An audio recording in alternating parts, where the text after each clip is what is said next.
Tonight, we're going to explore one of the most consequential climate events unfolding in our lifetime. For months, something enormous has been building beneath the surface of the Pacific Ocean.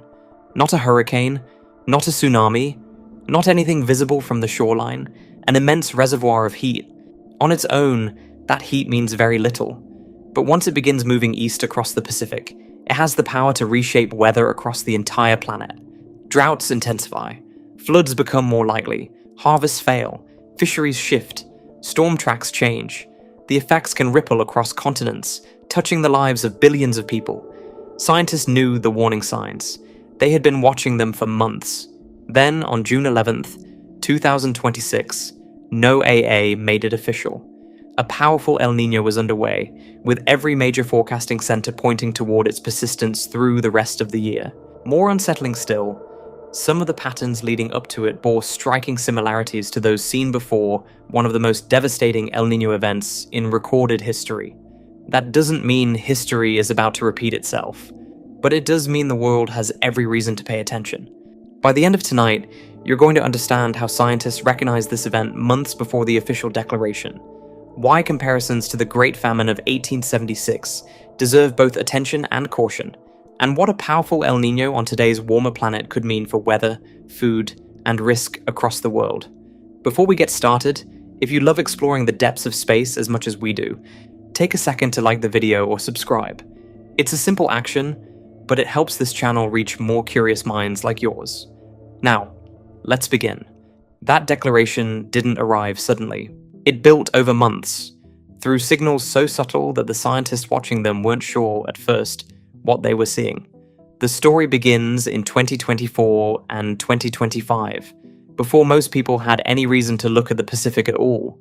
Trade winds across the equatorial ocean were running stronger than normal. That sounds like a minor detail. It wasn't. Strong trade winds push warm surface water westward, piling it up near the Philippines and Indonesia.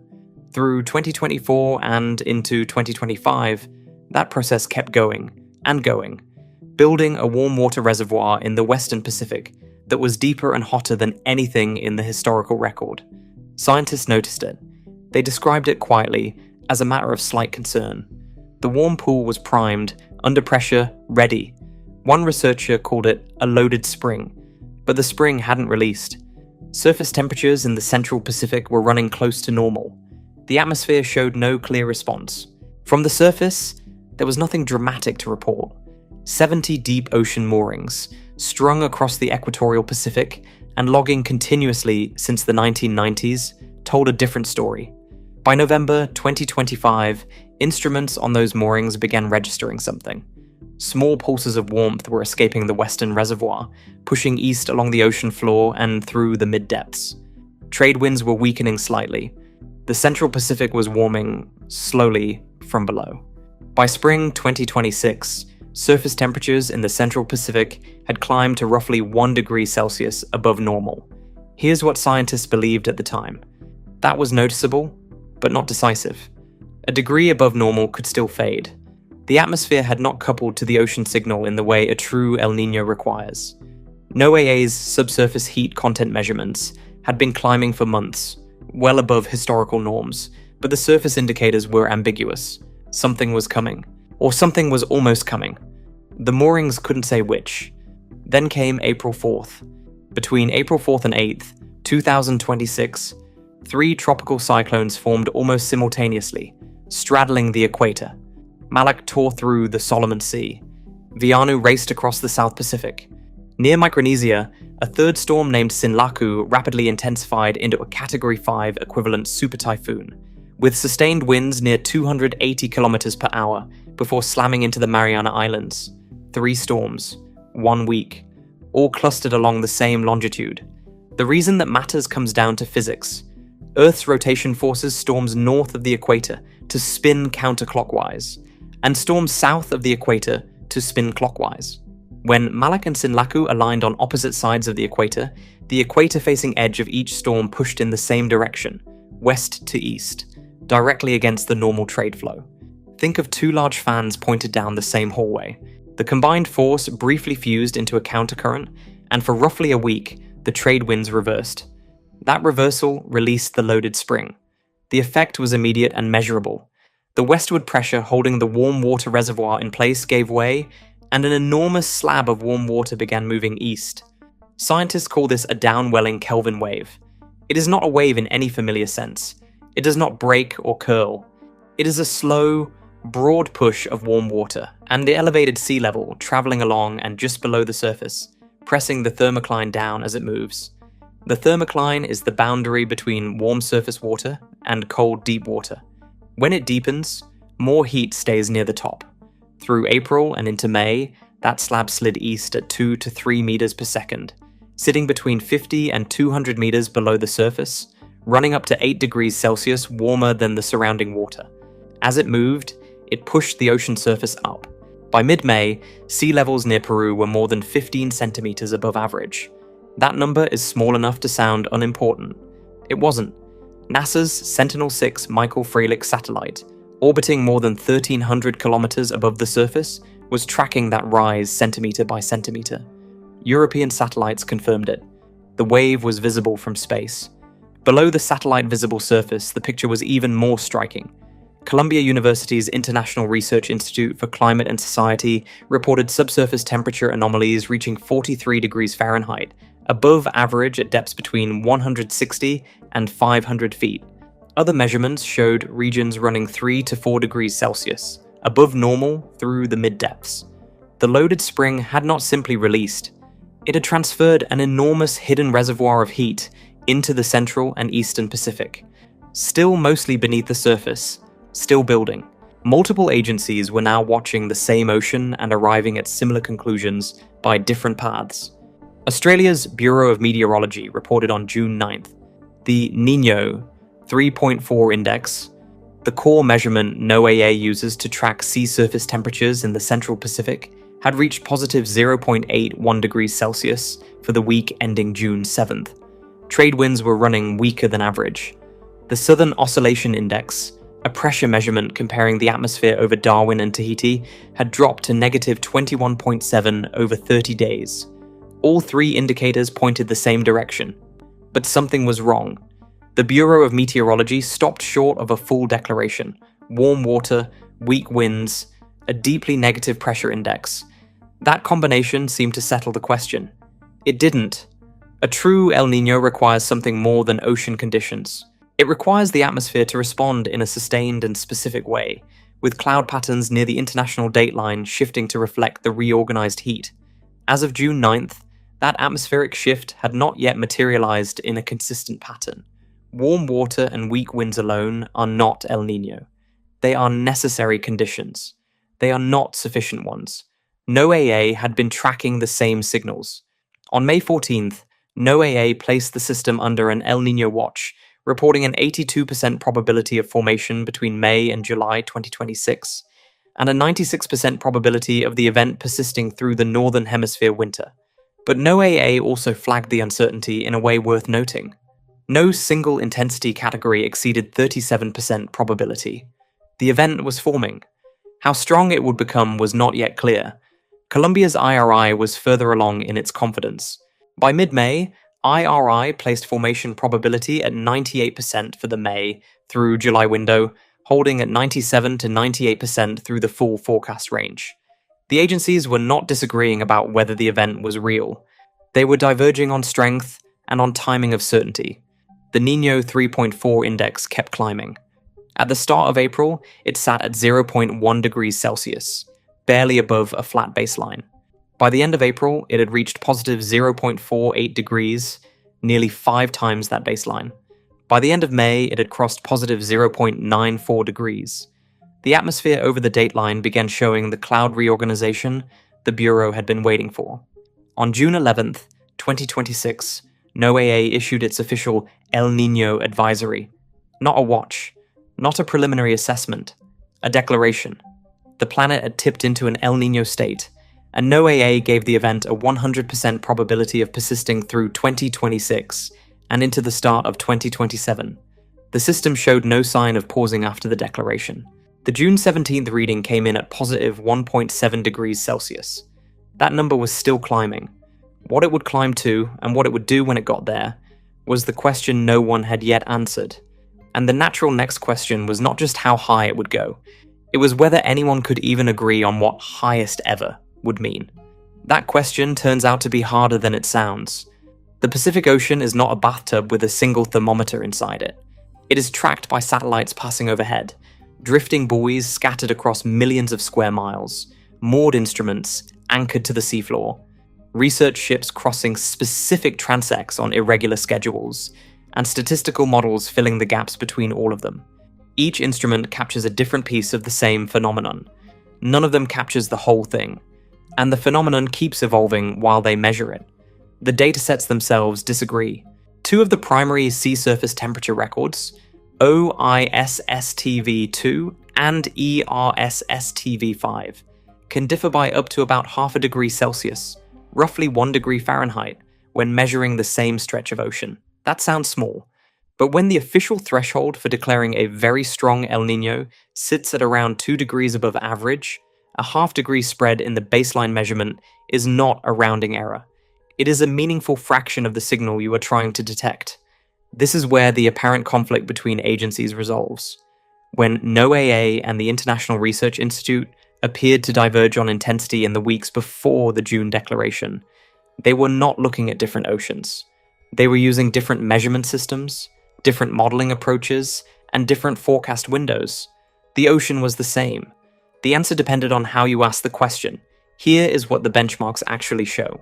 NOAA tracks El Niño strength through the Oceanic Niño Index, a 3-month running average of sea surface temperatures in the Niño 3.4 region compared against a 30-year baseline. The strongest events in the historical record produce the following peak-only readings. The 1982 event reached approximately 2.2. The 1997 event reached approximately 2.4. The 2015 event reached approximately 2.8. For context, the 2023 to 2024 event peaked near 2.1, and it still helped push 2024 to the hottest year in recorded history. So a record breaker would need to exceed 2.8. The Niño 3.4 index on June 17th was sitting at 1.7 and still climbing. But here's where it gets strange. Comparing 2026's numbers to those 1982, 1997, and 2015 benchmarks seems like the obvious way to judge whether a record is forming. Run the same index. Compare the peak values. The one that scores highest wins. Except that comparison is now misleading in a way it was not before. Because the ocean that generated those historical peaks no longer exists. Tropical oceans as a whole are warmer today than they were in 1982. They are warmer than they were in 1997. Even 2015 is now a decade behind us in a warming trend that has not paused. That means a raw-only reading of, say, 2.5 in 2026 is not the same event as a raw-only reading of 2.5 in 1997. The absolute temperature is higher in 2026, but the departure from the surrounding ocean is what actually drives El Niño's behavior. A reading that looks slightly lower on the old scale might represent a more intense El Niño signal on a warmer planet, or it might not. That is precisely the problem.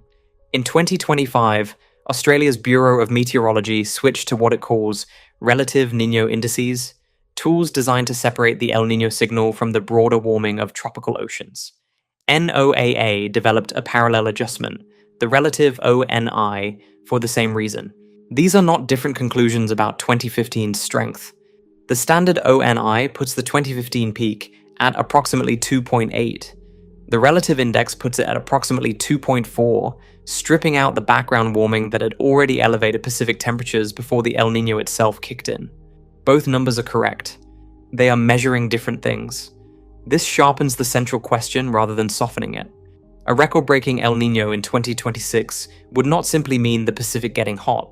It would mean the Pacific getting unusually hot relative to an ocean that is already, by historical standards, extremely warm. The El Niño signal riding on top of elevated background energy. That combination has never been observed before, and no historical analogy fully captures what it would produce. For 2026 to genuinely challenge the historical record under either measurement framework, the event cannot peak on a single alarming weekly map and then fade. The ONI requires 5 overlapping 3-month seasons above the 0.5 degree threshold before a declaration is formalized, and challenging the all-time peak requires sustaining elevated readings across multiple seasons.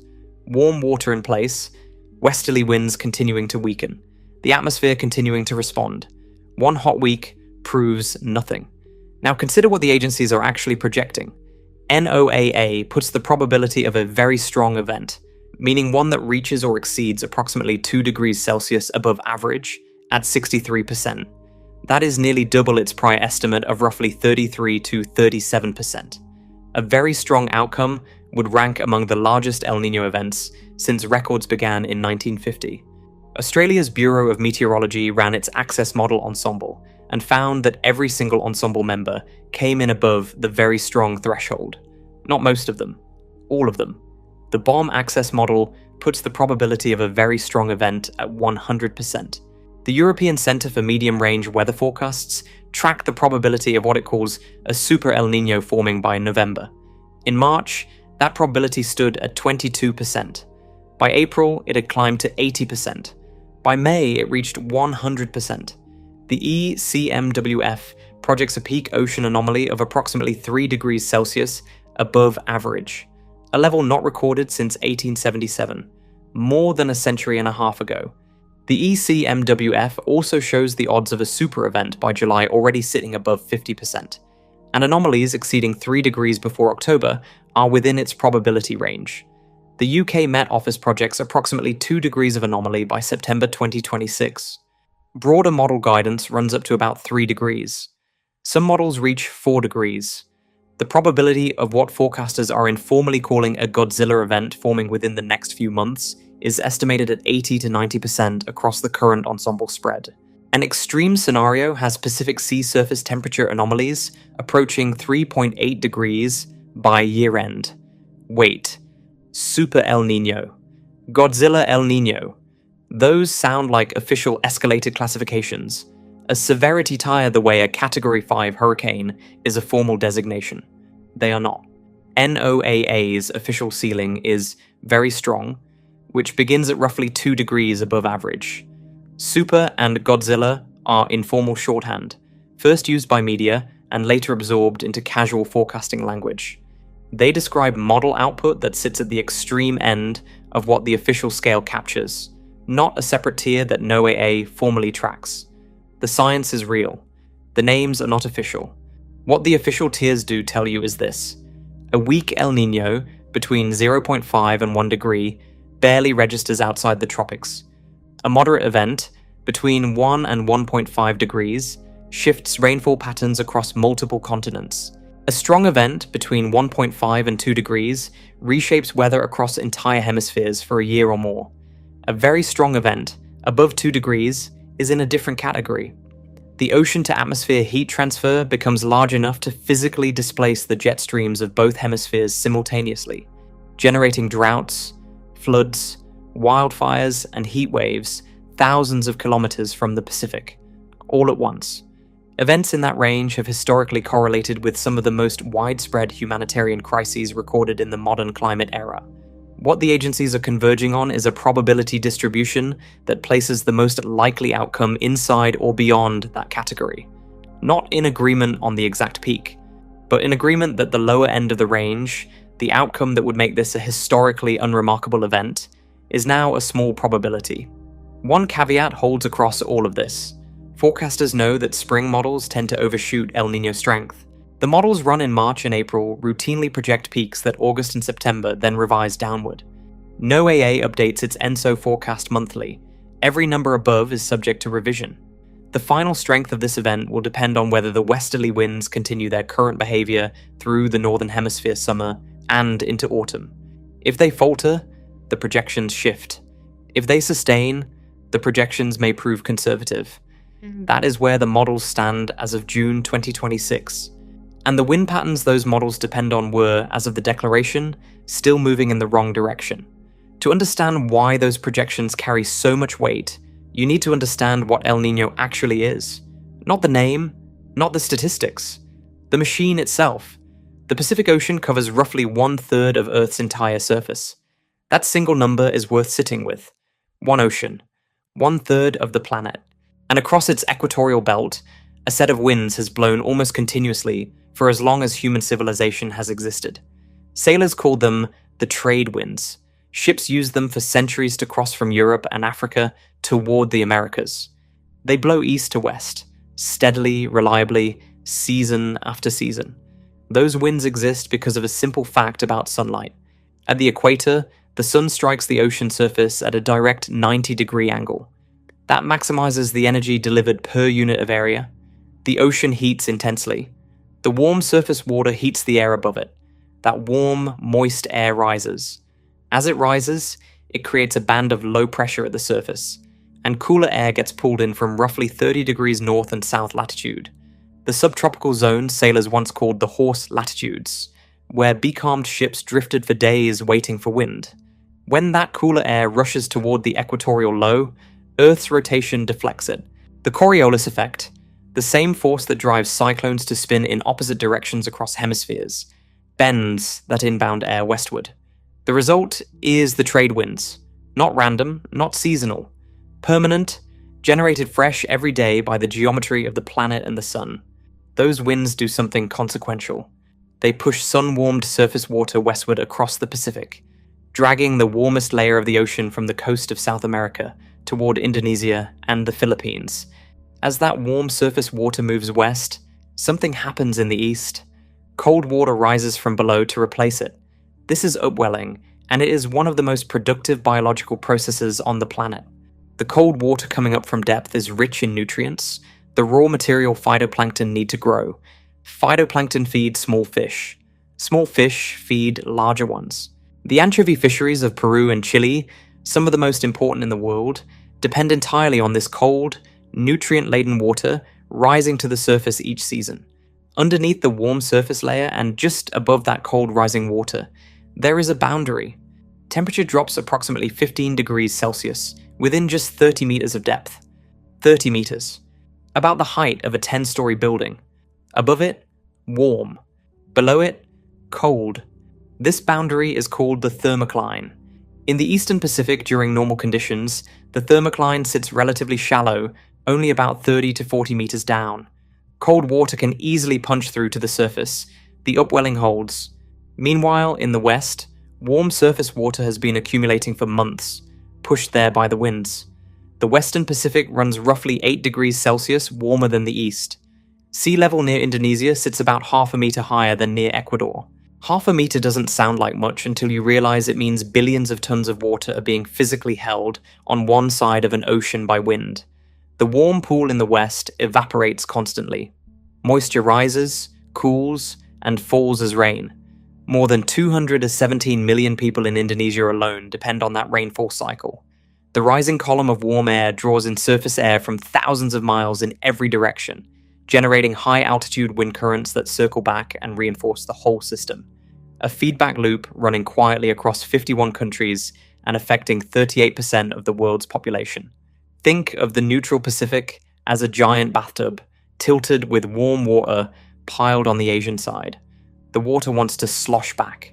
The trade winds are the only thing holding it there. And then the winds falter.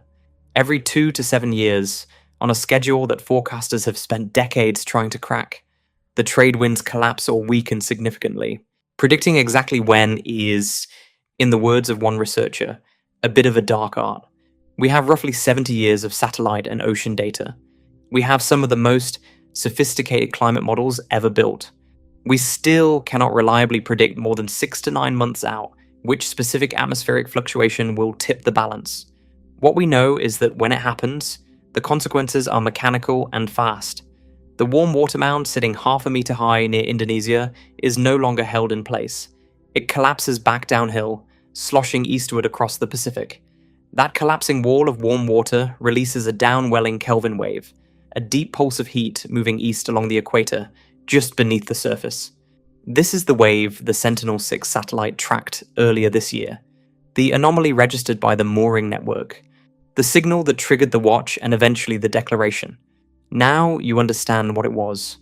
Not an abstraction, a physical wave of warm water, hundreds of meters deep, crossing an ocean. When that wave reaches the coast of South America, something crucial happens. It pushes the thermocline down. In the eastern Pacific, where cold water normally rose through 30 to 40 meters of surface layer to reach the fisheries. The thermocline is now buried 150 to 200 meters below the surface. Cold water cannot punch through 150 meters of warm ocean. The upwelling stops. Phytoplankton disappear. Fish populations off Peru plummet. The marine food web collapses from the bottom.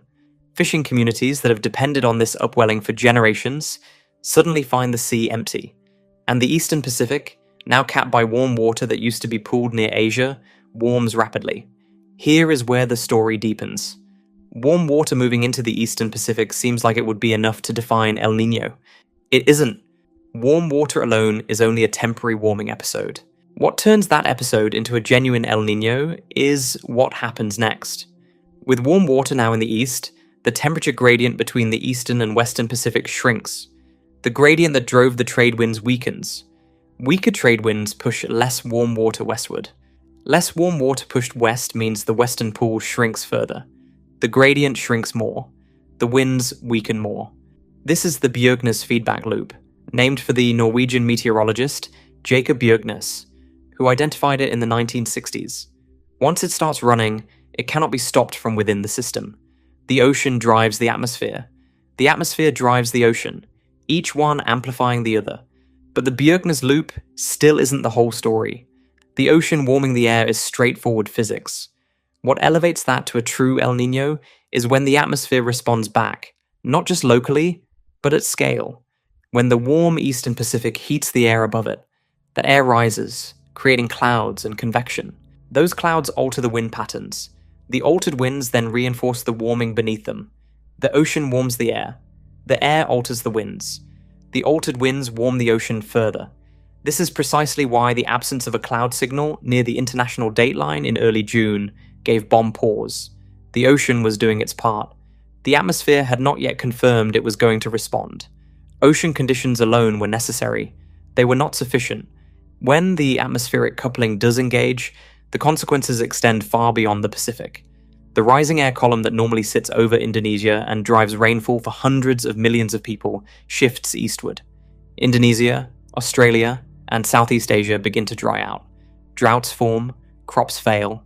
Peatland and forest fires ignite across Indonesia and Malaysia, blanketing the region in toxic haze. But the system does not stop there. The displaced rising air column bends the high-altitude wind currents that circle the planet.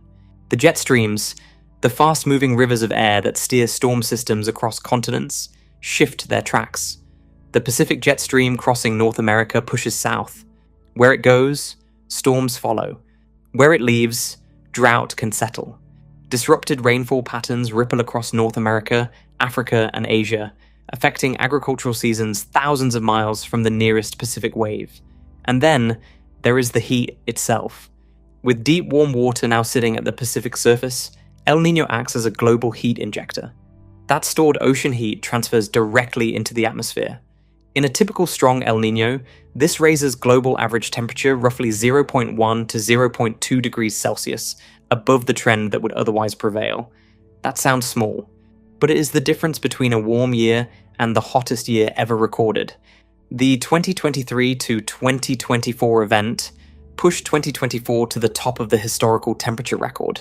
It is also why the interaction between this event and an already elevated global baseline carries the weight it does. Not all El Niños follow the same pattern. In a classic Eastern Pacific event, the warmest anomalies concentrate off the coast of South America. In a Central Pacific event, the warm water pools further toward the middle of the ocean, and the downstream effects on rainfall and storms shift accordingly. The event unfolding in 2026 has shown characteristics of the Eastern pattern, consistent with the strongest historical precedents. The full El Niño cycle typically runs 9 to 12 months before the system rebalances. La Niña, the opposite phase, in which the trade winds strengthen and the warm pool re-establishes in the west, can then persist 1 to 3 years. The whole cycle repeats, on average, roughly every 5 years, though the range is 2 to 7. This is not a new phenomenon. Coral fossils and ocean sediment cores document El Niño cycles running back at least 10,000 years. Long before industrialization, long before any human had measured a sea surface temperature, the Pacific was doing this. El Niño is not a product of climate change. It is more like a recurring relative who has always shown up every few years, unpredictable in timing, sometimes mild, sometimes disruptive. What has changed is the house the relative walks into. The background temperature that El Niño now acts on is higher than it has been in any previously recorded cycle. The mechanism, from the trade winds through the Bjerknes loop to the jet stream disruption, is what those probability distributions in the model forecasts are actually measuring. Every percentage point of probability attaches to a physical chain of cause and consequence that has been running since before the first human civilization. What is new is how far along that chain the consequences now reach. What people called it matters. The name did not come from a laboratory. It did not come from a scientific conference or a climate model or a government agency. It came from fishermen. Peruvian fishermen, working the cold, upwelling waters of the eastern Pacific, noticed something that happened every few years around Christmas. The cold water vanished, the fish disappeared, their catch collapsed. They called it El Niño de la Navidad, the Christ child, the boy of the Nativity. The timing was the tell. It arrived near Christmas, so Christmas was the name it kept. That origin is from the 1600s, 4 centuries of folk knowledge encoded in a single phrase. The scientific formalization came much later. In the late 19th and early 20th centuries, researchers began noticing that droughts in Australia, monsoon failures in India, and fisheries collapses in South America seemed to arrive together. They were connected. By the mid-20th century, scientists understood they were observing phases of a single global cycle, the El Niño Southern Oscillation, ENSO for short. The Southern Oscillation is the atmospheric side, the pressure seesaw across the Pacific. El Niño is the oceanic side. Together they drive a single coupled system. The fishermen named one end of that system, and science eventually found the other. There is an opposite phase. The fishermen had a name for that too. They called it El Viejo, the old man. Science renamed it La Niña. Think of El Niño as a disruption of normal. La Niña is normal amplified, normal pushed further. During La Niña, the trade winds blow even harder than usual. They drag the western warm pool further west. They pull more cold water up in the east. Upwelling accelerates. The fisheries go into what oceanographers call a feeding frenzy. Cold water fish like salmon and squid venturing further into waters that are normally too warm. Asia turns wetter. Tropical cyclone activity increases across the western Pacific. The North American jet stream shifts northward, bringing drought to the southwest and rain to the Pacific Northwest. In 2022, that pattern held with unusual persistence. The southwest United States endured what scientists later measured as the worst megadrought in 1,200 years. Lake Mead, the country's largest reservoir, dropped so far that a pale band of exposed rock appeared along the canyon walls, marking where the waterline used to be. People called it the bathtub ring. That ring was a La Niña signature, exacerbated by background warming, written in stone. The picture did not hold. El Niño does not simply end. It cannot be switched off. The same system that built the event dismantles it, but the dismantling does not return the Pacific to neutral. It overshoots. Think of a pendulum. Push it from one side and it swings. It does not stop in the middle, it swings past. What happens at the end of an El Niño is similar. The westerly winds that helped initiate the event keep pushing the accumulated equatorial heat polarward toward the Americas. Heat that spent months pooling in the central and eastern Pacific gets redistributed away from the tropics. Slowly, the equatorial reservoir drains. Once the heat is gone, the temperature gradient between west and east begins to reassert. The trade winds return. But they do not return gently. They return strong, sometimes stronger than before. And the system does not stop at neutral. It overshoots into a heat deficit, into La Niña. The pendulum does not rest at center. It swings to the other side. That pendulum has been swinging for 10,000 years. What has changed is its environment. A pendulum swings differently depending on the space around it. With global background temperatures at record highs, the pendulum can reach positions it has never reached before, not slightly further. Further in ways that have no direct historical equivalent. The question that matters now is how far the current pendulum has swung in the other direction. And for that, the only reference points are a small catalogue of previous events. Reliable instrumental records for ENSO go back to around 1950. In the 74 years since, Only a handful of events have crossed what scientists consider the Super El Niño threshold, an anomaly of roughly 2.0 degrees Celsius, or more above average in the Niño 3.4 region, commonly counted as four: 1982, 1991, 1997 into 1998, and 2015 into 2016. Different sources label these events by start year or peak year, or the season that contained the peak, which is why the same events appear in different catalogues as 1982, 1998, and 2016. The numbers point to the same events, 4 events in 74 years, not a long list. The strongest of these reached Niño 3.4 readings of roughly 2.4 to 2.5 degrees Celsius. November 2015 set the most extreme relative measurement on record at that point, a relative oceanic Niño index value of 2.4. Those numbers have already appeared in this story. What the catalogue adds is context. 4 data points spanning 3/4 of a century. That is what the science of Super El Niños is built on. Each of those 4 events caused serious, wide-ranging consequences across multiple continents. The 2015 event brought severe drought to Ethiopia, water shortages to Puerto Rico, record global temperatures, and simultaneously set records in food insecurity, coral bleaching, and economic loss. The specifics of those impacts are ahead in this story. What matters here is the scale and the frequency together. Consequential enough to reshape growing seasons, water supplies, and fisheries across hundreds of millions of lives. And they only happened 4 times in the modern record. The 1982 event was different in one historically important way. It arrived without warning. The monitoring systems that exist today did not exist then. The event developed, intensified, and reached its peak before the scientific community fully recognized what was happening. The arrival was described afterward as a cataclysmic shock. It was that shock that drove the investment in the global observing network, the deep ocean moorings, the satellites, the monitoring infrastructure that would eventually detect the precursor signals of 1997 and 2015, and ultimately the signals that triggered the forecasts now driving this story. The precursor pattern that appeared before the 1997 and 2015 super events. The subsurface heat buildup in the Western Pacific, the westerly wind bursts, the downwelling Kelvin wave moving east across the ocean floor is the same pattern documented in the weeks before June 2026. Not a similar pattern, the same signature. And that is where the rarity of the catalogue becomes the central problem. 4 confirmed events, 3 of them at maximum intensity, one that arrived without warning before anyone was watching properly. A combined historical record thin enough that comparing any new event against it involves genuine uncertainty. In terms of directly comparable precedent on the current temperature baseline, this is uncharted territory. Not metaphorically uncharted, literally without a map. What those 4 events look like on a cooler planet is documented.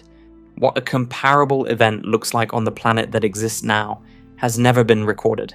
The next section begins to measure the distance between those 2 things. The distance between those 2 things begins with a single event.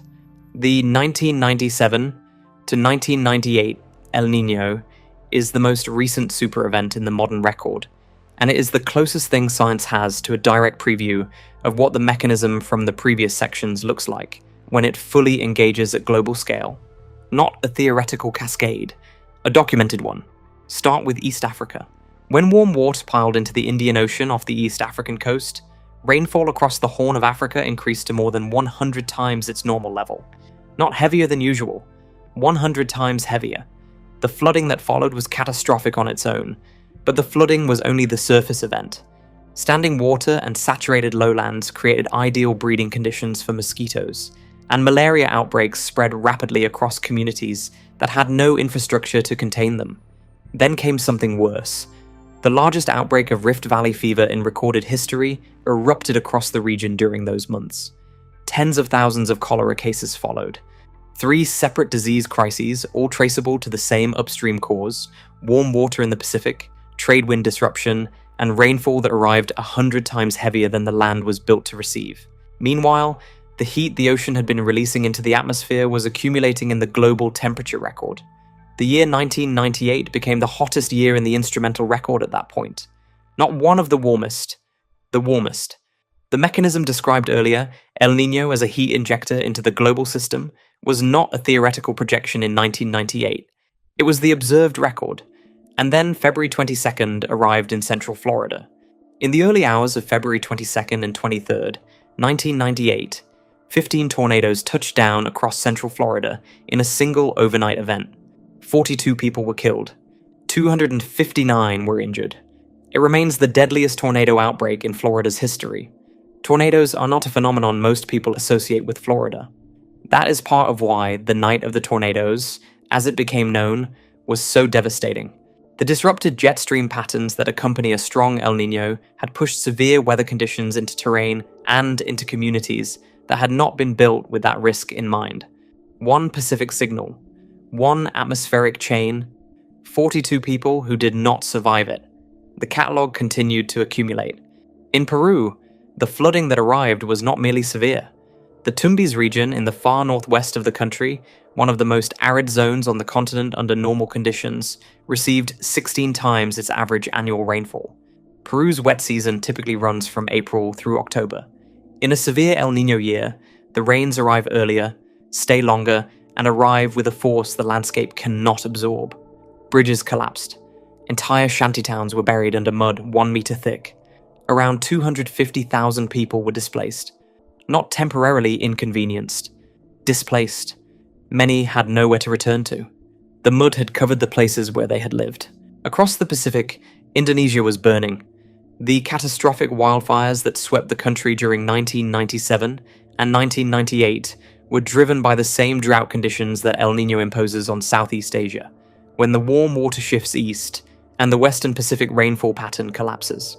Peatland fires that cannot be easily extinguished, once they take hold, burned for months. The smoke blanketed vast areas of Southeast Asia. The damage to ecosystems, to agriculture, and to human health was documented across the region. In Brazil, the mechanism ran in the opposite direction. Without cold upwelling cooling the South American coastal waters, a process described earlier in this story, drought spread across northeast Brazil. 10 million people were affected. Subsistence crops that communities depended on for basic food security were destroyed. And 1998 also produced the worst Amazon fire season on record at that point. A forest the size of a continent, burning at a rate not previously measured in the instrumental era. Brazil is the world's third largest agricultural exporter. It feeds roughly 11% of the global population. Localized disruption inside Brazil does not stay local. It travels through global commodity markets, through supply chains, through the price of food in countries that never saw a single flame or a flooded road. That is the architecture of a super El Niño. Not one country's problem, not a regional weather anomaly, a simultaneous multi-continent cascade of disease, floods, fires, drought, tornadoes, and record global heat, all attributable to the same signal in the Pacific. The total economic damage from the 1997 to 1998 event ran into the hundreds of billions of dollars. That number covers infrastructure, agriculture, disaster response, and lost economic output across dozens of countries. It does not fully capture what cannot be easily priced. The lives disrupted, the communities that did not recover, the ecosystems that were altered permanently. The 1997 to 1998 event was the last super El Niño to unfold on the planet that existed then. The ocean temperatures in the background were lower. The atmosphere it acted on was different. The cascades documented above happened under those older conditions. The one forming now is forming under different conditions. Everything the 1997 to 1998 catalogue shows is a floor, not a ceiling. But that floor number comes from a disaster we can actually measure. The 1997 to 1998 event was documented by satellites, buoys, weather stations, and modern climate models. Every stage of it was tracked in real time. What about the earlier catastrophe? The one that killed tens of millions, the one from the 1870s. How can anyone be sure what caused it? There were no satellites in 1876, no ocean buoys, no mooring networks, no Niño 3.4 index, no climate models running on supercomputers. A researcher trying to understand what happened during those famine years cannot pull up a data archive. The instrumental record simply does not reach that far back. So, how do scientists know an extreme El Niño was responsible? The answer is that they worked like detectives. They looked for evidence that was not designed to be evidence. Traces left behind by a climate event in objects that were never meant to record one. And what they found, from 3 completely independent sources, told the same story. The first clue came from trees. Every tree grows a new ring each year. That much is familiar. But the rings are not all the same width. In years with abundant rainfall and good growing conditions, a tree produces a thick ring. In drought years, when water is scarce and growth is stunted, the ring is thin and weak. The ring itself is a record. The tree did not intend to store that information. It stored it anyway, in its own tissue, year after year, sometimes for centuries. Scientists have built large drought atlases from tree ring samples gathered across the globe. Some of those records stretch back hundreds of years. Thousands of trees from dozens of regions, each carrying an annual log of local moisture conditions embedded in their growth. Researchers compared those records for the famine years of the 1870s. What they found was not a regional dry spell. Huge portions of the planet showed the same signature simultaneously. Thin rings, drought years, across Asia, Africa, South America, Australia. The same years, the same pattern, worldwide.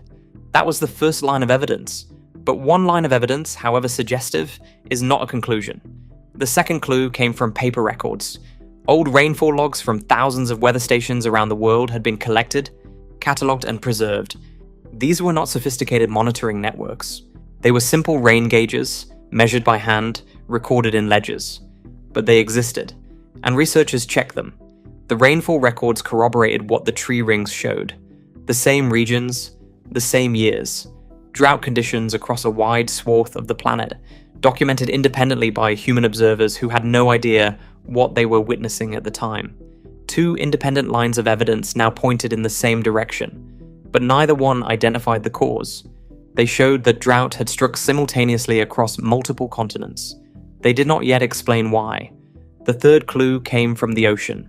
In the 1800s, ships crossing the Pacific routinely recorded sea surface temperatures. Sailors took readings as they traveled, noted them in logs, and those logs survived. Researchers gathered them, and when they examined those temperature records for the same years, they found something the sailors could not have understood. The Pacific had warmed significantly. The ocean surface temperatures during those years were elevated in ways consistent with a major shift in the Pacific system. The answer was stranger than expected. 3 completely separate lines of evidence, gathered by different people using different methods for entirely different reasons, all converged on the same answer. Tree rings showing global drought. Rainfall logs showing the same drought from direct observation. Ship records showing the Pacific warming during the same period. None of those sources knew they were recording an El Niño. None of them were designed to detect one. But when researchers brought them together, the picture was unambiguous. The Pacific had undergone significant warming during the late 1870s. The pattern was consistent with an unusually extreme El Niño. Not a typical event, not a moderate disruption, something far beyond the ordinary range, likely one of the strongest events in the historical record. Strong enough to simultaneously collapse monsoons, invert rainfall patterns, and drive drought across multiple continents at once. That is what convergence means in science, not one instrument saying something unusual. 3 independent proxies, gathered independently, pointing to the same conclusion without any of them knowing the others existed. When 3 unrelated lines of evidence arrive at the same answer, the conclusion does not require modern instrumentation to be trusted. It is the same logic a detective applies when 3 witnesses who never spoke to each other describe the same thing. The 1870s event happened. The reconstruction is solid. And that means the question is no longer whether a super El Niño can produce what the historical record describes. It already did. The dead are documented. The drought is written in wood and ink and water temperature. The mechanism is confirmed. What the reconstruction cannot tell us is whether what is forming now will be stronger, weaker, or structured differently. The tree rings and ship logs from 1876 answer the past. They do not answer the future. And the future is where this story is heading. So what did that event actually do? The reconstruction is solid, the mechanism is confirmed, and the 1870s El Niño stands as one of the strongest in the historical record. but strength is an ocean measurement. What happened to people is a different question. The 1876 event released heat and atmospheric disruption on a scale the instrumental record had not seen before. Monsoon rainy seasons failed, not in one region, across Asia, Africa, and South America simultaneously. India, China, Brazil, and the Horn of Africa all lost their rains in the same years. The El Niño itself likely lasted roughly 16 to 18 months, several months longer than a typical event. But the monsoon failures it triggered did not recover in a single season. Drought stretched across roughly 3 consecutive years in the worst affected regions. Rainfall in parts of Asia dropped to record lows. Rivers dried up. Crops failed over enormous areas. Parts of Asia experienced their worst drought in approximately 800 years. Not their worst drought in living memory, their worst drought in 8 centuries. The question, when you look at numbers like that, is obvious. How does drought of that severity become a famine of that scale? Here is where the mechanism matters. Drought alone does not automatically cause mass starvation. That is not how the chain works. What produced the famine was the combination of huge simultaneous crop failures across multiple continents, food shortages that hit at the same time in the same regions, and transportation and logistics systems that could not move food to where it was needed. The drought was the trigger. The infrastructure was the gap. Over roughly 2 years, millions slowly starved, not because crops failed somewhere, because crops failed everywhere at once, and the systems that might have moved food between regions either did not exist or could not respond at the required scale. The death toll from this event, known as the Great Famine, and sometimes called the Northern Chinese Famine in the Asian context, remains genuinely contested among historians. Estimates range from roughly 19 million to 60 million people. The central range most commonly cited is around 30 to 60 million. Whatever number is closest to the truth, it represents roughly 3% of the world's population at the time. It remains one of the most fatal catastrophes in all of recorded human history. Now hold that in mind, because this is where the record needs to be straightened. In the months since forecasters began projecting a potential Super El Niño for 2026, a specific comparison has appeared repeatedly in headlines and social media. Viral coverage has invoked the 1877 famine, where historians estimate somewhere between 19 and 50 million people died worldwide, as a direct parallel to what today's forecasts are predicting. The implication, sometimes stated plainly, is that a modern repeat of that event is plausible. Some coverage has gone further, framing what is forming in the Pacific as a potential civilizational catastrophe. That framing is worth examining directly. Because the historical event is real, the El Niño connection is real, and the death toll is real. None of that is disputed. What is not accurate is the claim that a modern developed world repeat of the 1877 dynamic is a reasonable projection from what the forecasts actually say.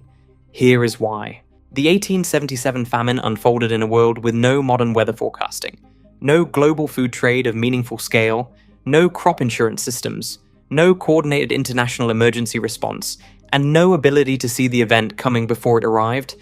The people affected by that famine had no warning. They had no mechanism to move food across continents before their own harvests failed. When the rains did not come, they had no alternative. That is not the world we live in now. This event can be seen coming months in advance. NOAA issued its formal declaration on June 11th.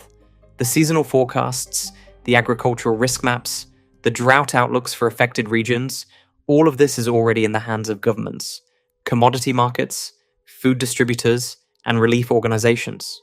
Modern global food trade means that a crop failure in one region does not automatically mean famine in that region, because supply can be redirected. The apocalyptic 1877 comparison, applied to a modern outcome in the developed world, is not a calibrated projection. It is baloney. But the reality was different. Rejecting the apocalyptic framing is not the same as dismissing the risk entirely. And this distinction matters. Roughly 13 million Americans currently live in mapped 100-year floodplains, not estimated flood zones, mapped ones with documented risk. When a strong El Niño amplifies rainfall in specific regions, those are not abstract statistics. They are people whose homes are already on the wrong side of an established risk line. Real, mapped vulnerabilities exist. The argument is not that nothing bad will happen. The argument is that the scale of the bad that is coming is not 1877. And there is one more thing about that 1998 event that almost never gets mentioned. The 1997 to 1998 El Niño produced roughly $4 billion in damage across the United States. That is the number that gets cited. Floods, fires, tornadoes, disrupted agriculture, $4 billion. What almost never appears in the same sentence is what happened on the other side of the ledger. The same event that drove those damages produced an unusually mild northern winter across much of the country. That mild winter generated an estimated $19 billion in economic benefits. Energy costs fell. Construction activity continued through months that would normally have been halted by cold. And approximately 850 people, who statistically would have died from cold-related causes during a normal winter, survived instead because the winter was warmer than average. Not $4 billion in costs. $4 billion in costs and $19 billion in benefits. Not purely destructive. Consequential in both directions. That is the more accurate frame for what a super El Niño actually is. Not a civilizational catastrophe. Not a minor inconvenience. A powerful, uneven, consequential event that raises specific risks in specific places, lowers specific risks in others, and produces outcomes that cut across the simple narrative of disaster. The confidence on occurrence has not shifted. NOAA's 100% persistence probability, issued June 11th, stands. The uncertainty that remains is concentrated in final strength, where 63% of forecasts project a very strong event, and some models reach significantly higher. Because top-tier events above 2 degrees Celsius are genuinely rare in the modern record, and because only a handful have ever been documented, the forecasters working this event are operating with limited comparative data. This is still uncharted territory. What the 1870s reconstruction added was not a forecast. It was a benchmark, a hard ceiling for what the mechanism is capable of producing when conditions align. And the map of 1877 Pacific Ocean temperatures, the distribution of warm water that drove that event, bears a worrying resemblance to what satellites are observing today. Researchers believe those conditions in the 1870s developed naturally, without any human forcing beyond background climate variation, which means Earth's climate is fully capable of producing something that extreme again. And today's baseline is significantly hotter than the 1870s. The pattern that produced 30 to 60 million deaths built itself without any help. The world it acts on now is warmer, better equipped to respond, and still standing in places where the consequences will be real. That tension does not resolve cleanly. And the next question is what those consequences are likely to look like, region by region, in the months ahead. And the next question is not only what the consequences are likely to look like. It is why this particular event, arriving now, is different from every one that came before it. Every prior Super El Niño happened on a cooler planet. That sentence is worth sitting with. The 4 events in the modern record, 1982, 1991, 1997 to 1998, 2015 to 2016, were serious, consequential, and in some cases devastating. But they unfolded on a world that had not yet accumulated the thermal load the current world carries. That distinction matters more than almost anything else in this forecast. Here is the baseline. Earth today is approximately 1.3 degrees Celsius, warmer than pre-industrial levels. That warming is greenhouse gas driven. It has been building for over a century, and it does not reset between El Niño events. It is the floor the entire climate system now operates on. Over the last 12 months, measured through mid-2026, the planet recorded the warmest 12-month period in human history. Not the warmest in decades, the warmest ever recorded. And for 12 consecutive months before this writing section was reached, global average temperatures had already exceeded the 1.5 degrees Celsius threshold that climate scientists use as a meaningful boundary marker. The planet had been running above that line for a full year before any El Niño heating was added on top. Then comes the number that sharpens the picture further. The year 2024 was the hottest year on record, but 2024 was an ENSO-neutral year. There was no El Niño boost in 2024, no stored Pacific heat releasing into the atmosphere. The planet set a record during a year when the single largest natural warming mechanism was essentially switched off. That is the baseline. That is what the 2026 event is launching from. But here's where it gets strange. When researchers look at where the extra heat is stored, most of it is not in the air. It is in the ocean. Oceans absorb more than 90% of the excess heat trapped by greenhouse gases. Not some of it, not most of it, more than 90%. The ocean is the thermal memory of the climate system, and it has been accumulating that memory for decades. According to the World Meteorological Organization, the period from 2015 through 2025 was the hottest 11-year ocean temperature span ever recorded. Heat stored in the upper 2 kilometers of the global oceans reached a new high in 2025, and the rate of ocean warming over the last 2 decades has been more than twice as fast as it was during the late 20th century. The oceans are not warming steadily, they are warming faster.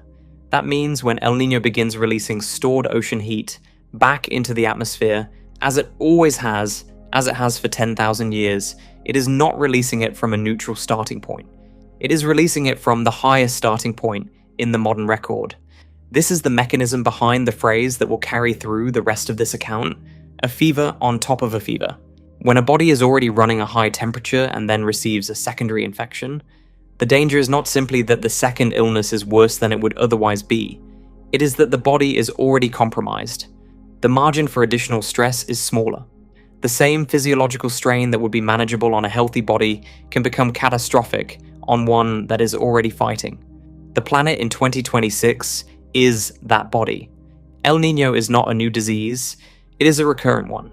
But the system it is arriving into has no recent precedent for this level of baseline heat, and that changes what the same amount of natural heat release actually does to global temperatures. The evidence of that elevated baseline is visible in places that have nothing to do with the Pacific. France recorded an all-time national temperature high of 45 degrees Celsius. Arizona recorded its earliest ever 100-degree Fahrenheit day, reaching 102 degrees Fahrenheit in March. A month when that kind of heat has no historical equivalent in that region. The United Kingdom experienced extreme heat events that would have been statistical anomalies a generation ago.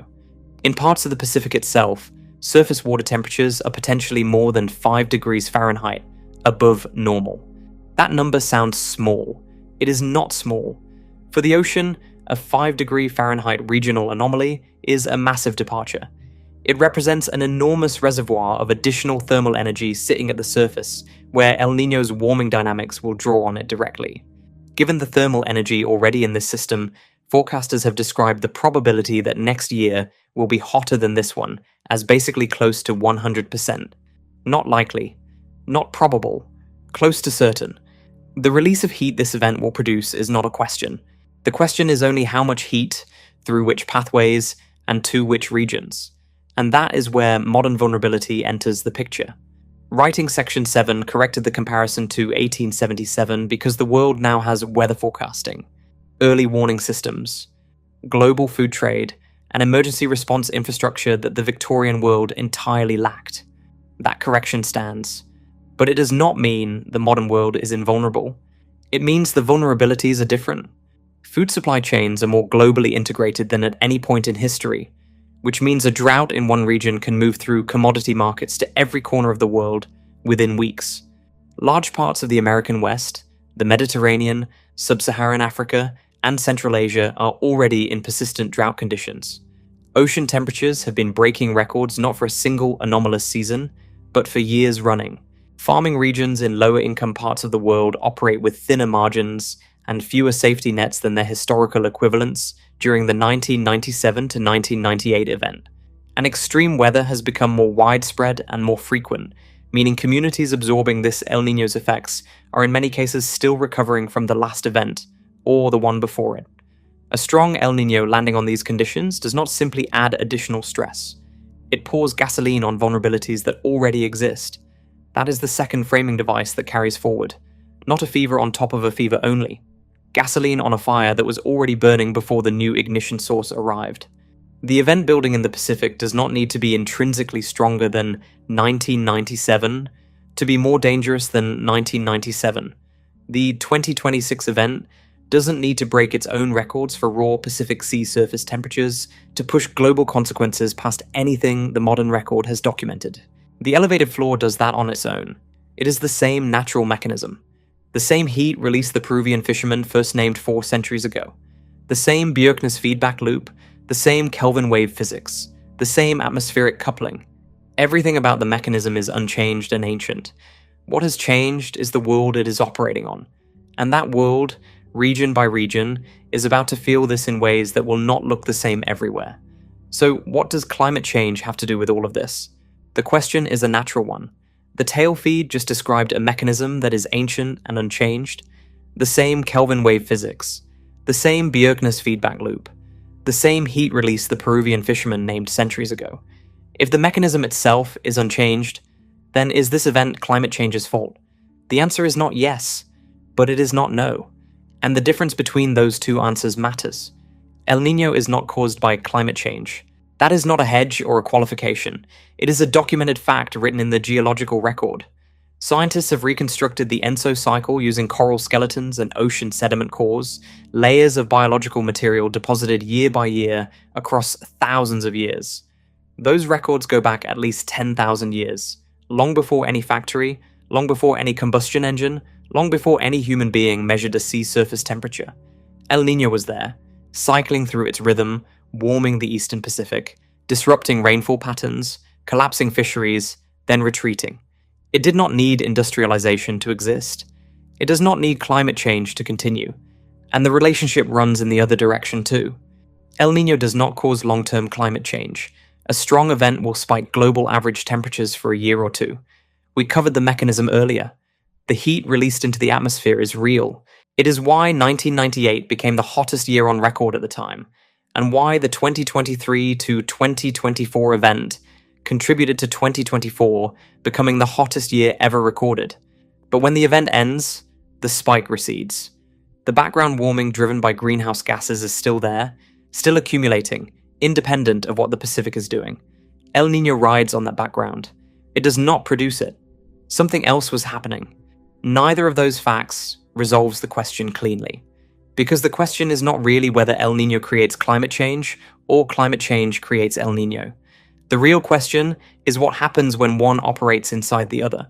Scientists are still working through exactly how global warming affects the ENSO cycle itself. Whether it makes events stronger, whether it makes them more frequent, whether it shifts the geographic pattern of warming within the Pacific. Those questions are not settled.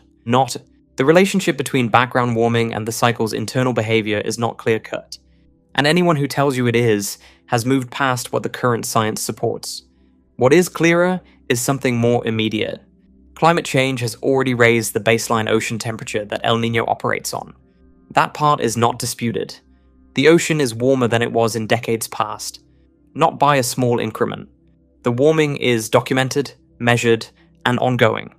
And when a natural cycle that releases stored ocean heat begins releasing that heat from a higher starting point, the consequences are not equivalent to a cooler ocean release. The math does not work that way. The same volume of heat added to an already warm system does more. The 2023 to 2024 El Niño confirmed this. It was a strong event, though not the strongest ever recorded by raw Pacific anomaly numbers. The World Meteorological Organization, the WMO, assessed it as strong. And that event contributed to 2024 becoming the hottest year in the historical record. Not the hottest year because of an unprecedented Pacific warming signal alone. The hottest year because a genuine but not record-shattering El Niño released its heat into an ocean and an atmosphere that were already running warm. The amplification was not theoretical. It was observed. The WMO documented it. That is the mechanism. Not that El Niño causes long-term warming. Not that climate change creates El Niño. But that a natural cycle, operating on a human-altered baseline, amplifies a temporary surge of warming on a planet that has less margin to absorb it than it used to have. The cycle is natural. Its consequences are not riding on a natural flaw anymore. This is what the fever framing from the previous section resolves to when you press it as a causation question. A second fever does not need to be hotter than the first to be more dangerous. The body's capacity to manage it has already been reduced. The natural event, the ancient mechanism, the geological constant, is doing what it has always done, but it is doing it on a system that is not where it was. And the 2023 to 2024 event did not just illustrate this as a possibility, It demonstrated it as an already operating reality. There is one thread here that science has not yet closed. How background warming will affect the ENSO cycle going forward, not just the baseline it rides on, but the cycle's own internal dynamics, remains an active research question. Whether future El Niño events will become more intense, more frequent, or structurally different because of ongoing ocean warming is something the scientific community is still working to understand. That question will become more pressing as the background continues to warm. It will surface again when we look at what is driving some of the more unusual behavior in this current event structure. But the causation question itself has a cleaner answer than the complexity suggests. El Niño did not start the fire. Climate change did not build the wave. What exists now is a natural cycle and a human-altered world, running together, each making the other's effects harder to contain. What that means, region by region, plays out across nearly every continent at once. El Niño does not simply add rain to the planet. Rain does not disappear. It moves. Some regions receive far more than they can absorb. Others receive almost none. And the timing and severity of those shifts vary depending on where you are, what season it is, and how much stress the underlying systems were already carrying before the Pacific signal arrived. El Niño is not a script for every storm. It is pressure applied to the planet's climate system. It tilts probabilities.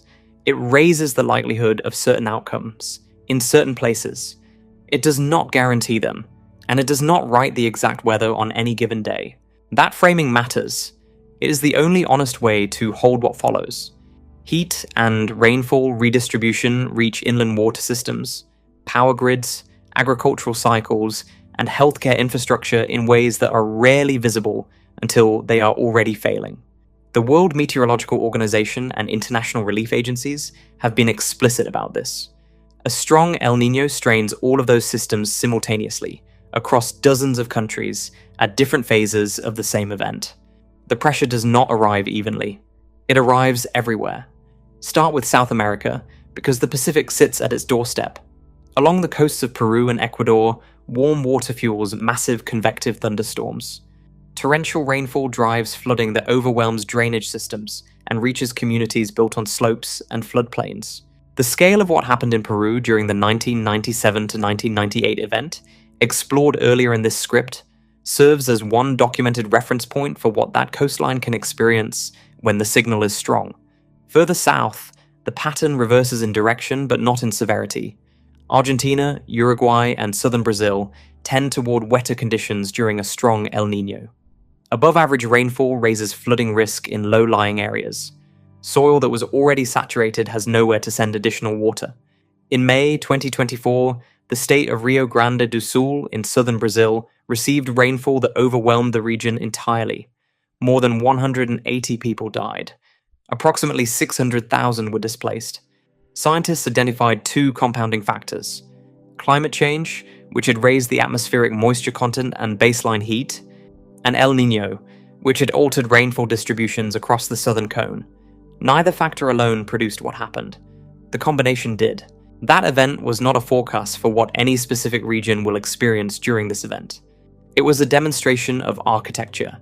A strong Pacific signal, meeting a warmer atmosphere, meeting local weather systems already under stress, can turn a seasonal rainfall shift into a large-scale catastrophe. The mechanism is not theoretical. It has a recent example, with a specific death toll and a specific displaced population. The Amazon occupies a different position in this picture. During strong El Niño events, the basin faces what researchers have described as a thermal stress test. Drought and record temperatures push trees beyond the tolerance thresholds their physiology was shaped for. The forest does not simply dry out, it becomes combustible. Megafire seasons during past super El Niños have turned the Amazon from a net carbon sink, absorbing more carbon than it releases, into a net carbon source, releasing more than it absorbs. Roughly 40% of the Amazon is already affected by some form of forest degradation from prior fire seasons, logging, and agricultural encroachment. The fire seasons of 2019 and 2023 give some measure of what elevated risk looks like in practice. A strong El Niño does not create that vulnerability from scratch. It finds a system that was already under pressure and applies more. That is when the pattern broke. The Amazon's role as a carbon sink is not a regional concern. It is a planetary one.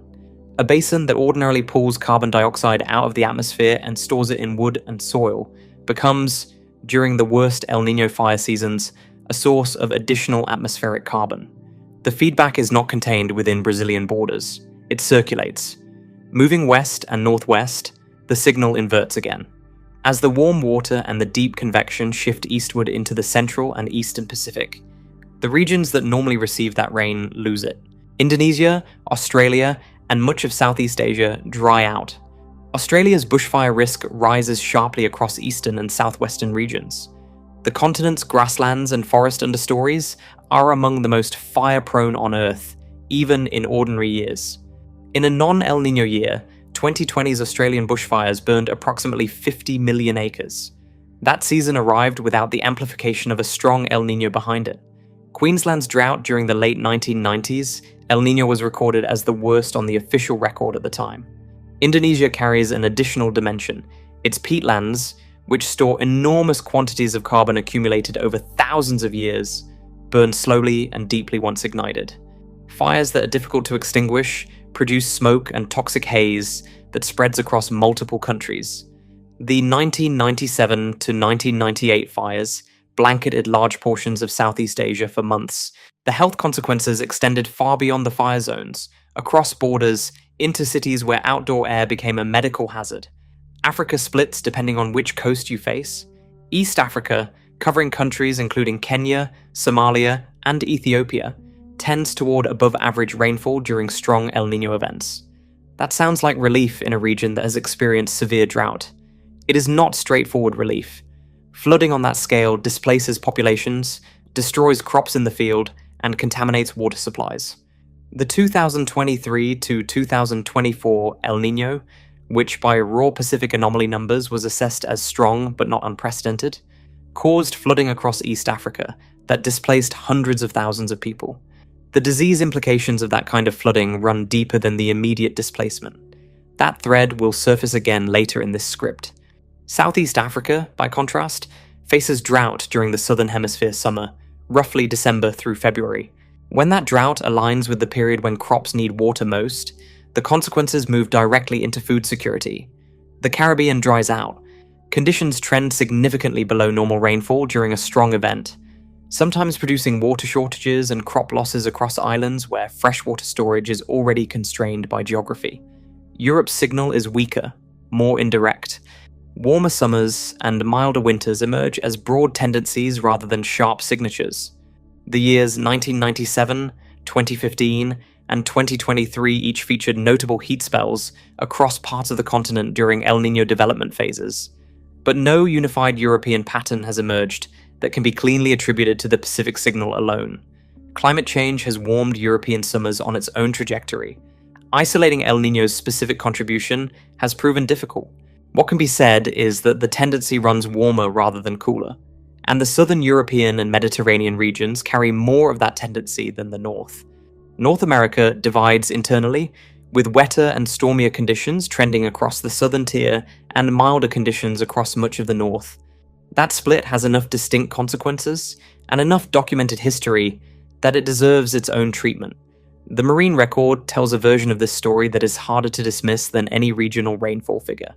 When the upwelling in the eastern Pacific shuts down, the cold, nutrient-rich water that fuels one of the most productive marine food webs on Earth stops arriving at the surface. The fisheries that depend on it collapse. The animals that feed on those fish starve. Penguin populations in the Galapagos Islands have experienced severe die-offs during strong El Niño events as the prey they depend on disappear from the waters around them. These are not projections. They are documented outcomes from prior events. Coral bleaching is the most visible biological witness to the ocean heat pulse. During the 1997 to 1998 El Niño, approximately 16% of the world's corals bleached. Bleaching occurs when water temperature rises above the threshold coral can tolerate. The coral expels the algae living inside its tissue, the algae that give it color and provide most of its nutrition. Without the algae, the coral turns white. If the heat stress does not relent quickly enough, the coral dies. 16% of the world's corals in a single event. The 2015 to 2016 El Niño produced what scientists at the time assessed as the most devastating global coral bleaching event in recorded history. In 2024, NOAA confirmed the fourth global coral bleaching event on record. Ocean temperatures that year, driven by a combination of the 2023 to 2024 El Niño and the accumulated warming of the background ocean, pushed reef systems that had already partially recovered from prior bleaching events back into thermal stress. A reef absorbing a new bleaching event is not the same as an untouched reef absorbing a first one. The system that enters this event has already been through 1997, 2015, and 2024. That accumulation is part of what the current temperature baseline carries. Which specific regions will be hit hardest this time, and by exactly how much, is genuinely unknown. That uncertainty is not a hedge. It is an accurate description of what the science can and cannot predict at this stage. The probabilities point in consistent directions across most of these regions. The exact outcomes will depend on timing, on the shape of the peak, on interactions with weather systems that have not yet formed. What is not uncertain is that the reorganization is global, that it operates simultaneously across regions that have no direct connection to each other, and that it finds most of those regions carrying more stress than they did the last time a signal this strong moved through the system. The parts of this picture that tend to concentrate human attention are the storms themselves. And a strong El Niño during the Northern Hemisphere's peak season has a specific and documented relationship with one category of storm in particular. That relationship is a counterintuitive one. Most people assume that a stronger El Niño means a more dangerous hurricane season everywhere. It does not. The reality is more interesting than that, and it depends entirely on which ocean you are watching. The Atlantic hurricane season, for communities along the Gulf Coast and the Caribbean, is expected to be quieter than average in 2026. The National Hurricane Center forecasts a 55% chance of a below-normal season. The official range calls for 8 to 14 named storms, 3 to 6 hurricanes, and 1 to 3 major hurricanes. In a normal year, that average sits at 14 named storms, 7 hurricanes, and 3 majors. Those numbers represent a meaningful reduction. For people in coastal Louisiana, in the Florida Panhandle, in Puerto Rico and Jamaica, that forecast carries real weight. The reading came back reversed. The same mechanism making the Atlantic quieter is simultaneously making the Eastern Pacific more dangerous. Not less active, dramatically more active. The mechanism is wind shear. That term deserves a plain explanation. Wind shear is the change in wind speed or wind direction with altitude. When you have powerful high-altitude winds blowing in different directions from the low-altitude winds beneath them, the atmosphere becomes hostile to hurricane formation. A developing hurricane depends on its structure being stacked and organized. Think of it as a column of rotating thunderstorms that need to line up precisely, tier above tier, like a stack of pancakes. Wind shear reaches into that stack and tips it sideways. The column loses its alignment. The storm falls apart before it can strengthen. That is why meteorologists treat wind shear as a hurricane's primary enemy. When the Pacific heats dramatically during a strong El Niño, it reorganizes the high-altitude wind patterns over the Atlantic Basin and the Caribbean. The result is elevated wind shear across the very region where Atlantic hurricanes typically develop and strengthen. The shear does not relax for a week or two. During a super El Niño, it sits in place for much of the season. Storms that would otherwise organize and intensify get torn apart repeatedly. The count stays low. The forecaster's numbers hold. At the same time, the warmer Eastern Pacific is experiencing the opposite. El Niño reduces wind shear there, warms the surface water off Mexico and Central America, and creates nearly ideal conditions for cyclone development. AccuWeather forecasts 17 to 22 named storms in the Eastern Pacific for 2026, with up to 8 of those potentially reaching major hurricane status. Some forecast ranges extend as wide as 15 to 22. The Eastern Pacific cyclone season, which can affect Hawaii, parts of the southwest United States, and the Mexican coastline, is expected to be one of the most active in recent memory. The same global mechanism, opposite regional outcomes. The Atlantic gets suppressed while the Pacific wakes up. Whether that trade-off works in a given person's favor depends entirely on which coastline they live on. We have seen this before. In 2015, the strongest El Niño in the modern record produced exactly that pattern. The Central Pacific generated 16 total cyclones that season. At one point, 3 simultaneous Category 4 storms were present in the Pacific Basin at the same time. That had never been observed before. Antonio Navarra of Italy's Euro-Mediterranean Center on Climate Change has noted that the warmer Pacific waters associated with strong El Niño events may create conditions more conducive to stronger cyclones, not just more of them. The 2015 precedent makes that warning concrete. But the most dangerous error a community in the Atlantic Basin can make is reading the below-normal forecast as a promise of safety. It is not. Wind shear suppression is not constant. Not every day during a super El Niño carries equal atmospheric resistance to hurricane formation. There will be brief windows when the shear relaxes, when a tropical wave moves off the African coast, when an old frontal boundary stalls over the Gulf, when a Central American gyre begins to rotate. In those windows, a storm can spin up quickly and move toward land with very little warning. A hurricane that forms close to shore gives coastal communities far less time to respond than one that has been tracked for days crossing the open Atlantic from Africa. The Gulf of Mexico during hurricane season is still a bathtub. It is a concentrated reservoir of warm water, relatively shallow, capable of fueling rapid intensification in a matter of hours. El Niño does not drain the bathtub. It simply makes it harder, on most days, to get a storm organized enough to use that fuel. On the days when the shear lets up, the fuel is still there. The historical case that makes this argument undeniable is 1992. In 1992, the Atlantic hurricane season was quiet by every statistical measure. 7 named storms, 4 hurricanes. Those numbers sit well below the normal averages and well within the range of what a below-normal season looks like on paper. Climate scientists in 1992 could have pointed to that storm count and called it a mild year. One of those 4 hurricanes was Andrew. Hurricane Andrew made landfall in South Florida on August 24, 1992. It killed 65 people. It caused approximately $26.5 billion in damage. It destroyed more than 125,000 homes. It remains one of the most catastrophic hurricane landfalls in American history. The season that produced it generated fewer storms than the current NHC forecast for 2026. Not a high count season. One of the most destructive storms ever recorded. That is the point. A low seasonal number does not eliminate the worst outcome. It shifts the probability. It does not write the script. It only takes one. The broader pattern here reflects a symmetry built into the ENSO cycle itself. During La Niña years, the mechanism runs in the opposite direction. Trade winds strengthen, the Atlantic carries reduced wind shear, and Atlantic hurricane seasons tend to be more active. The Pacific, by contrast, sees fewer storms. La Niña amplifies the Atlantic, suppresses the Pacific. El Niño suppresses the Atlantic, amplifies the Pacific.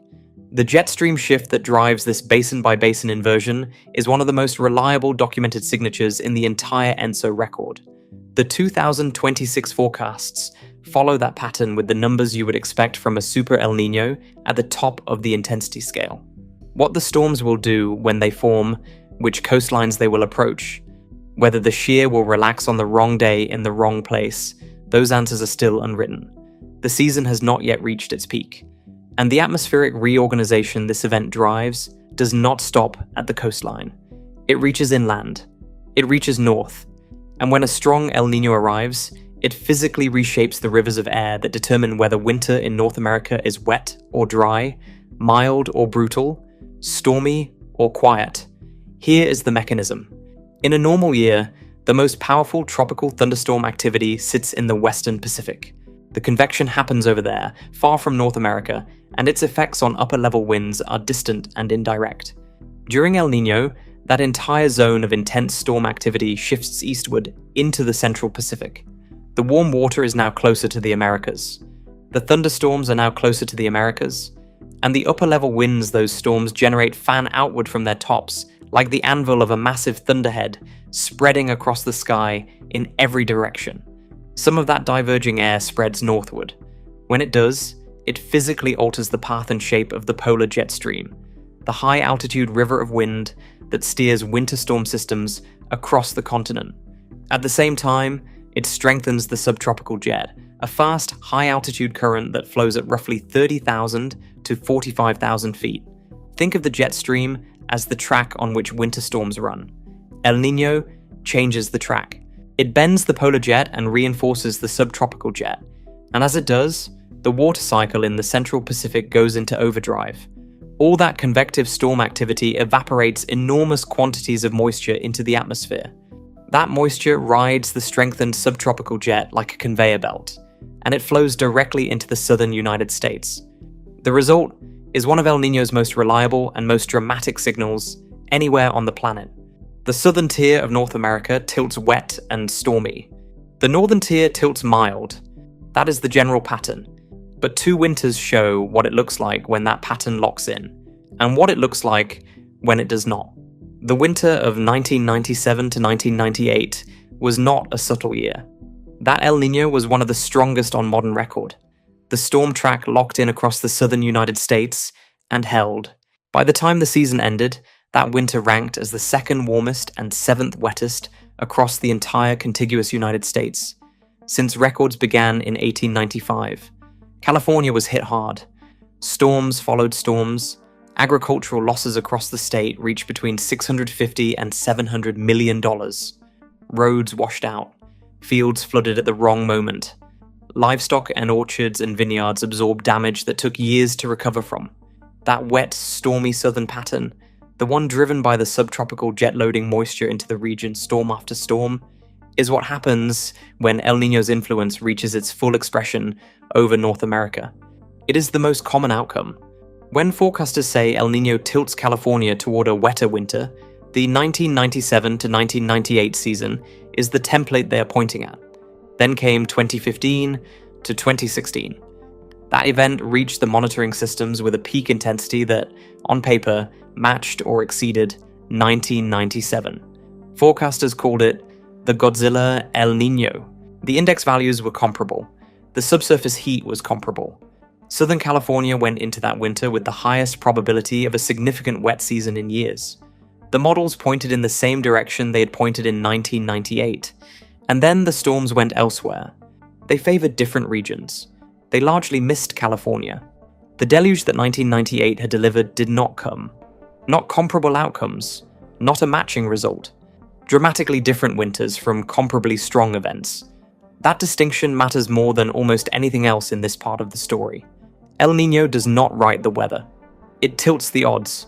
It raises the probability of a wetter winter across the southern tier meaningfully and reliably, but other variables in the atmospheric system can override the expected pattern. The large-scale reorganization in the Pacific shapes the probabilities. It does not control every outcome. 2015 to 2016 is the proof. A Godzilla-class event measured by the same indices that defined 1997 as historic, and California did not see the expected deluge. 1998 shows what the lock-in looks like. 2015 shows that the lock-in is not guaranteed. Beyond California, the broader signal across the southern tier is more consistent. The Gulf Coast and Florida carry an elevated severe weather risk through the cool season. This is not a subtle statistical tendency. The National Weather Service office in Tallahassee reports an average of around 15 tornadoes during El Niño conditions across their region. That is roughly double the number in a normal year. The same jet stream configuration that drives moisture northward into California when the pattern is right also pushes instability into Florida and along the Gulf Coast when the subtropical flow interacts with the remnants of winter cold air moving down from the north. The result is a classic severe weather setup repeated more often. Not hypothetically. On average, twice as often. In the most extreme version of the scenario, when the storm track really does lock in across the southwest, the result can resemble what forecasters sometimes call a Godzilla winter. Heavy snowpack builds across the mountains. Torrential rain comes in waves. Reservoirs that have been stressed by years of drought can begin to fill, which brings short-term benefit. But the same flow that fills those reservoirs can also deliver atmospheric rivers, long filaments of concentrated tropical water vapor that connect the warm central Pacific directly to the California coast. When one of those makes landfall, it does not deliver ordinary rain. It delivers the kind of rainfall that overwhelms drainage systems, saturates hillsides already stripped of vegetation by previous fire seasons, and triggers catastrophic landslides and localized flooding in a matter of hours. Meanwhile, the northern half of the country lives in a different winter. The polar jet, shifted southward and altered in shape, tends to keep the most severe cold air away from the northern United States, western Canada, and Alaska. The general tilt during strong El Niño years is toward milder temperatures and lighter snowfall across those regions. This carries real value. Heating costs drop, road maintenance decreases, cold weather deaths decline. The 1997 to 1998 winter produced documented economic benefits across the northern states that ran into the billions of dollars, a point the ledger has already established. The mild pattern is real, but mild does not mean harmless. Here is where the northern winter carries its own particular danger. When southern moisture rides the subtropical jet northward and overruns a shallow pocket of surface cold air that has settled over the northeast, the result is not snow. It is ice. The moisture falls as rain through a warm layer above the surface, then freezes on contact with the sub-freezing air pooled near the ground. Ice coats roads, power lines, branches, rooftops. It accumulates faster than it can be managed. In January of 1998, that scenario played out across northern New England, upstate New York, and large sections of Canada. The ice storm that followed was one of the most destructive winter weather events in North American history. Entire regions lost power for weeks. Hundreds of thousands of people were without heat in the middle of winter. The infrastructure damage was severe and slow to repair. The pattern El Niño imposes on North American winters is not random variation. It is a systematic tilt with a known architecture. The South and the Gulf Coast and Florida carry elevated storm risk. California carries elevated odds of a wet season, but those odds can be overridden. The North tends mild, but mild northern winters hide the ice wildcard in the Northeast. And the entire pattern can either lock in strongly, the way 1998 did, or partly fail to materialize, the way 2015 did, depending on atmospheric variables that El Niño influences but does not fully control. What winter will look like across North America in a Godzilla-class event is clearer than it has been in a generation. The setup is the same. The mechanism is running. Which version of the outcome arrives, the 1998 lock-in or the 2015 near-miss, is a question the atmosphere has not yet answered. The atmosphere is not done with us yet. Weather shapes what we grow, and what we grow shapes whether people eat. Those two facts sit quietly beneath every food price, every grocery shelf, every harvest season. And when El Niño reorganizes the atmosphere across multiple continents at once, the consequences do not stay in the sky. They travel down into the soil, into the crops, into the supply chains, and eventually into the everyday products people reach for without thinking twice. Here is what makes a strong El Niño particularly dangerous for food systems. It does not strike from one direction, it strikes from several at the same time. Drought in one growing region, flooding in another.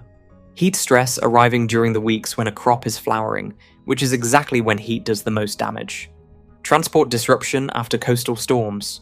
Disease risk raising after abnormal rainfall leaves standing water behind. Any one of those pressures, in isolation, is manageable. All of them, arriving together across the world's key farming regions, is something else entirely.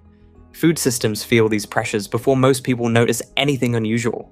The signal travels from ocean to atmosphere to harvest to market before it ever appears as a price change on a store shelf. By the time consumers notice, the cascade has already been running for months. The clearest immediate risk is the Indian monsoon. India and much of Southeast Asia depend on the summer monsoon rains in ways that are difficult to overstate. Hundreds of millions of people rely on those rains for farming and for drinking water. The monsoon is not a luxury. It is the mechanism that makes agriculture on the subcontinent possible at scale. And El Niño has a well-documented tendency to weaken it. The India Meteorological Department forecasts the 2026 monsoon at 92% of its long-period average. That is the lowest forecast in nearly 30 years, not slightly reduced, the lowest in 3 decades. A monsoon that arrives at 92% of normal does not feel catastrophic from the outside, but the distribution matters as much as the total. If the rains fall short during August and September, when the Kharif crops need water most, the shortfall becomes a crisis. The Kharif crops are rice, cotton, and soybeans. They feed and employ vast portions of the rural economy across the subcontinent. If those rains fail in the critical weeks, projected food inflation could exceed 4.5%, destabilizing rural economies across a region that is already operating on thin margins. Then, the data shifted. The weather risk is only part of the problem. Underneath the monsoon forecast sits a separate compounding disruption that has nothing to do with the atmosphere at all. The Energy and Climate Intelligence Unit has noted that an El Niño weather shock arriving on top of existing war-related disruptions to fertilizer and fuel could drive prices and food inflation further than either pressure alone would justify. Roughly 1/3 of the global seaborne fertilizer trade needed to produce crops worldwide has been disrupted and is effectively stuck in the Strait of Hormuz. 1/3. That reduction in fertilizer availability cuts yields independently of whether the rains come. Farmers who cannot access affordable fertilizer plant fewer acres or accept lower yields before the first cloud forms. An El Niño drought landing on top of already reduced fertilizer supply does not add those pressures together. It multiplies them. And the geography of the risk is not confined to India. That is the part that transforms a regional food problem into a global one. When a strong El Niño disrupts rainfall and temperature across multiple continents simultaneously, the harvests that fail do not fail in a single place that the rest of the world can compensate for. Rice fails in Asia, coffee fails in parts of Africa, maize fails in Latin America, all of them in the same season, drawing on the same stretched global trading system. Heat combined with disrupted rainfall may put crops in India, China, Brazil, Australia, and across Africa at risk at the same time, threatening the food supply of more than 1.3 billion people, not in sequence, at once. The UN World Food Programme has analysed what this kind of simultaneous multi-region pressure means for the people already most vulnerable. Their finding is not abstract. The number of food-insecure people worldwide could reach levels last seen at the start of the 2022 Russia-Ukraine invasion, potentially affecting up to 318 million already food-insecure people globally.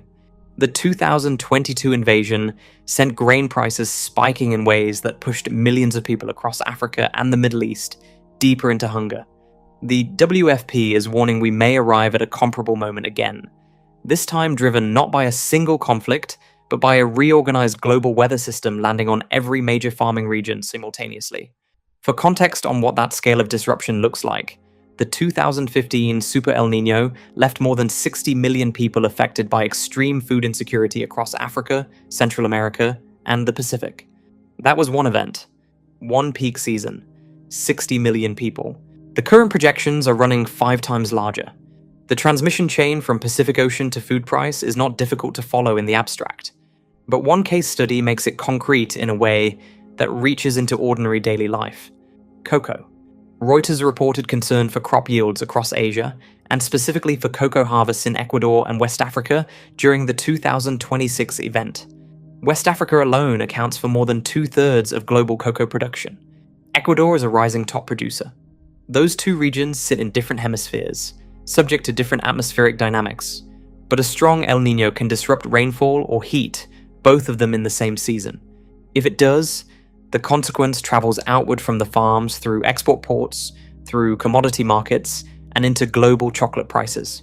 Chocolate accounts for more than half of confectionery sales in the United States, roughly 57% of the category as of 2021, according to the National Confectionery Association.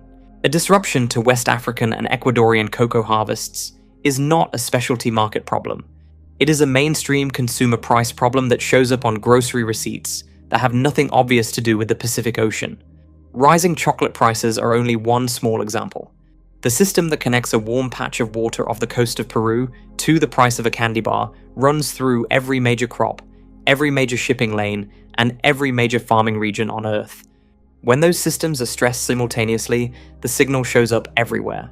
The food risk does not end with what the weather does to crops.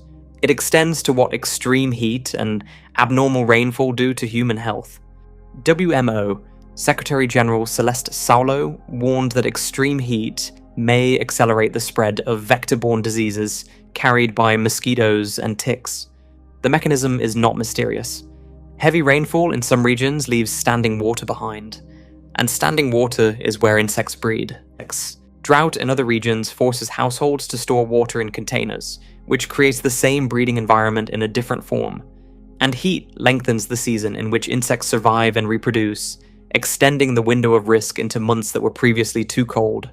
We saw this pattern play out in 1998, when East Africa's flooding drove simultaneous disease outbreaks that followed the same El Niño signal that caused the flooding. The mechanism that produced those outbreaks has not changed. The conditions that enable it are being reconstructed. A Pacific Ocean anomaly reaches food prices through harvests. It reaches public health through insects. It reaches both at the same time across a world that is already carrying more stress than it was the last time this happened. The food system and the disease risk are not separate consequences of El Niño. They are two parts of the same cascade, building in parallel, and neither has yet reached its peak. What neither of those cascades captures is the question of who actually pays for them. And the answer is not as simple as it looks. El Niño is almost always framed as damage: floods, crop failures, disrupted fisheries, disease outbreaks. The framing is understandable. Those things are real. But the economic ledger is not one-sided. Some regions absorb the losses. Other regions see gains. And the same event that devastates one agricultural sector can quietly benefit another. The 2014 El Niño made that visible. That event was moderate by historical standards, not a super event, not even a strong one by the formal NOAA classification. But its economic fingerprint was uneven enough to illuminate the underlying pattern. In the United States and Mexico, agricultural yields in certain regions climbed. The warmer, wetter winter conditions that a moderate El Niño can bring to parts of North America translated into better growing conditions in enough sectors that both countries registered a small net GDP gain. Farmers in those regions did not lose that season. They came out ahead. India and South Africa did not. The same event pushed those countries in the opposite direction. Agricultural output fell. GDP declined. The disruption followed the same mechanism that was already familiar. Monsoon weakening, rainfall shortfalls during critical growing windows, harvests that did not come in at expected levels. The 2014 El Niño was not catastrophic for either country, but it was not a neutral year either. It cost them. Not catastrophic for some, not beneficial for others. The same event, recorded simultaneously in both directions. This is one of El Niño's most consistently misunderstood properties. It does not lower the global average and call it even. It redistributes. It moves agricultural advantage from one set of latitudes to another. And the countries that end up in the loss column in any given event are not random. They are the countries already most exposed to monsoon variability, to drought, to the specific geographic footprint of each El Niño's rainfall reorganization. When researchers at Dartmouth University published their analysis in 2023, they tried to quantify what that redistribution costs at the global level. The finding: an average El Niño event drains roughly $3.4 trillion from the global economy. That figure captures the aggregate of crop destruction, disrupted goods and services, infrastructure damage, and lost productivity across all affected countries. It does not net out the gains in North America or wherever else benefits accrue. It measures the total cost absorbed by the losing side of the redistribution. $3.4 trillion. That is the average. A super El Niño is not average. The 2015 super event ran the calculation in full. Over the 3 years following its peak, that single event wiped approximately $3.9 trillion from the global economy. Lost agricultural productivity, infrastructure damage, supply chain disruptions cascading through commodity markets. The number includes a range of countries and a range of mechanisms, but it has a single underlying cause. The most powerful El Niño in the modern instrumental record had reorganized rainfall across dozens of countries simultaneously, and the losses in the affected regions were large enough to accumulate at that scale. The 1997 to 1998 event, the prior record holder before 2015, ran aggregate damage into the hundreds of billions of dollars across dozens of countries. Both of those figures came from events that are now described as the floor. The current event is building toward the threshold that produced them. That is where the economic story stands. Now there is a second question, harder to answer, sitting underneath it. And this one has not been settled yet. Some atmospheric scientists have noticed something about the timing. A powerful El Niño occurred only a few years ago. Now, another one appears to be approaching, stronger than the last. The gap between them was short, and some researchers have begun to ask whether that shortened interval is connected to something else: the significant Arctic ice losses recorded in recent years. The hypothesis is that Arctic ice loss may be making El Niño events stronger and more frequent, altering the boundary conditions in which the ENSO cycle operates. This connection is not confirmed. That needs to be said plainly. Scientists who work on this question have flagged it as an active area of research. It will not be resolved for at least several more months. The evidence is suggestive enough that serious researchers are examining it. It is not established enough to treat as fact. The epistemology that applies here is the same one that applied earlier in this story. What we can say honestly is that the question is open, and the pattern that prompted it is real, and the answer matters. What is already documented, separately from the Arctic question, is the speed of this event's onset. The transition from the preceding La Niña cooling phase into the current extreme warmth has been unusually rapid. Previous events of comparable magnitude moved through that transition more slowly. Ecosystems adjusted. Farmers received more lead time. Agricultural planning cycles had room to absorb the signal. This transition has compressed that window considerably. That compression has consequences. Ecosystems cannot adapt on a timescale they are not given. Farming communities in vulnerable regions rely on months of lead time to shift planting decisions, adjust irrigation plans, seek price hedges in commodity markets. When the warming arrives faster than prior events allowed for, those adaptive mechanisms do not fully engage. The exposure is higher not because the event is intrinsically different in its physics, but because the speed denied the preparation time that the historical pattern had provided. The economic story and the Arctic question share one characteristic, which is why they belong in the same moment in this account. Neither has a clean binary answer. The economics ask who wins and who loses, and the answer is that it depends on where you are. The Arctic question asks whether the pattern itself is changing, and the answer is that we do not know yet. Both of those unresolved states matter, and underneath both of them, the event continues building toward a peak that most of the major modeling systems have now assessed as extremely likely to exceed any level recorded in the modern era. What that peak produces, across the cascades already described, is still in front of us.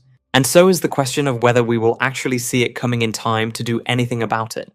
That question has an answer, not a comfortable one, a hard-won one.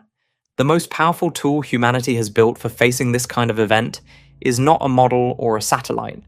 It is the ability to see it coming weeks and months before it arrives. That capacity did not exist before. It had to be built. And the story of how it got built begins with a shock. The year was 1982.